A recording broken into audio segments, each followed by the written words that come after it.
Sometimes we get stuck in the criticism where we listen to other people critiquing us, listen to other people telling us why we're not doing something right or wrong. Or maybe they're just upset about a service that they are receiving that isn't necessarily because you gave them the wrong service, but they're not participating in the service the way that they should be. Or maybe there is something that's actually gone wrong in your treatment or your service to them. And you're willing to admit it, you're willing to talk about it, you're willing to show it and have that radical transparency, but they're not receiving it well.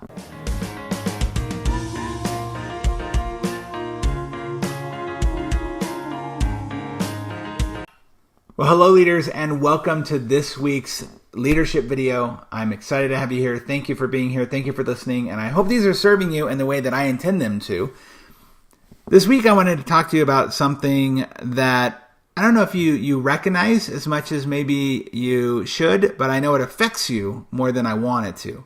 And it affects me the same way, and that's criticism. It's having people in your life who love to criticize you or make you feel less than or make you feel like you're not doing enough. And that might not necessarily be people that you talk to on a daily basis. Maybe it's even reading some reviews that take you into a negative spiral or negative mindset. Maybe it's just listening to the complaints that people have. You know, it's really easy to be a critic. It's really easy to complain about things that you have no control over or want any control over. It's a lot harder to be a solutions provider. So I want you to stop listening. And I know that sounds very easy to do, but I want you to start building up the muscle of stop listening to the critics because they don't serve you. Now, that being said, feedback, and maybe feedback that isn't easy to hear or understand or want to hear, I should say sometimes, that's different because feedback is helpful. That's data. Sometimes we put too much emotion on that feedback and it becomes something about us. It means something about us as opposed to, oh, that's feedback. I love feedback. I think feedback is necessary. Sometimes we get stuck in the criticism where we listen to other people critiquing us, listen to other people telling us why we're not doing something right or wrong. Or maybe they're just upset about a service that they are receiving that isn't necessarily because you gave them the wrong service, but they're not participating in the service the way that they should be. Or maybe there is something that's actually gone wrong in your treatment or your service to them. And you're willing to admit it, you're willing to talk about it, you're willing to show it and have that radical transparency, but they're not receiving it well. And so you take that as negative about yourself. And then that self-talk starts happening in your own head of why you're not good enough or why you should quit or why you should just let it all go.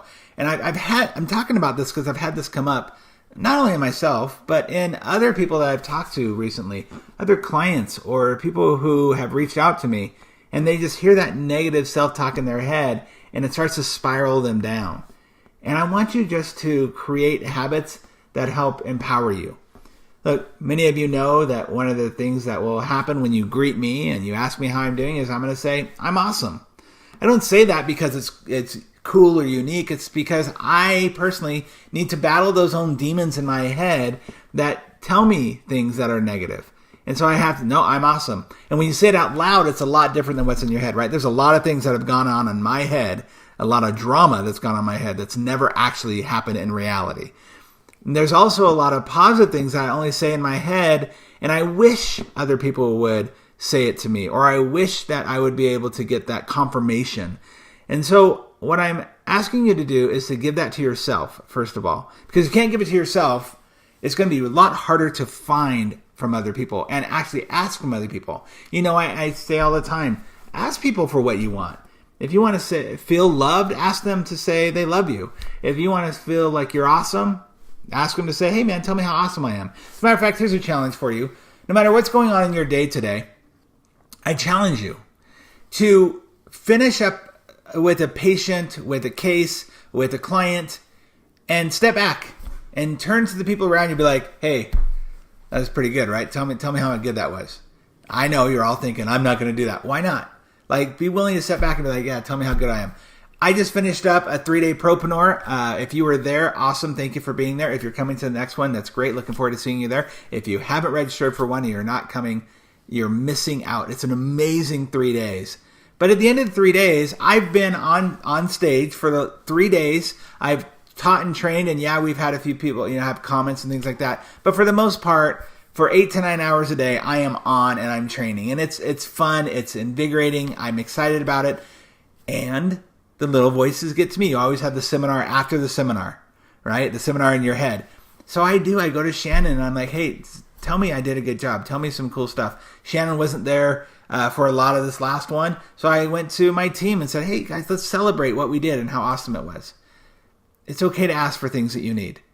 And it's okay to just ignore the critics. They're a dime a dozen. I have a mentor of mine who says, if you don't have critics, you're not working hard enough. So just know that if you do have people who are being negative to you in your life, who are saying things that you feel are dragging you down, number one, no, you're doing a good job because, hey, they're not, the higher the levels, the higher the devils, right? That's what's supposed to happen. That's perfectly in line with what you're supposed to be doing. Don't avoid it. Lean into it. And be willing to give it to yourself. I hope that serves you this week, and I hope that you can find that place of love and peace and compassion for yourself because you deserve it. You're doing a great job. I'll see you in the next video.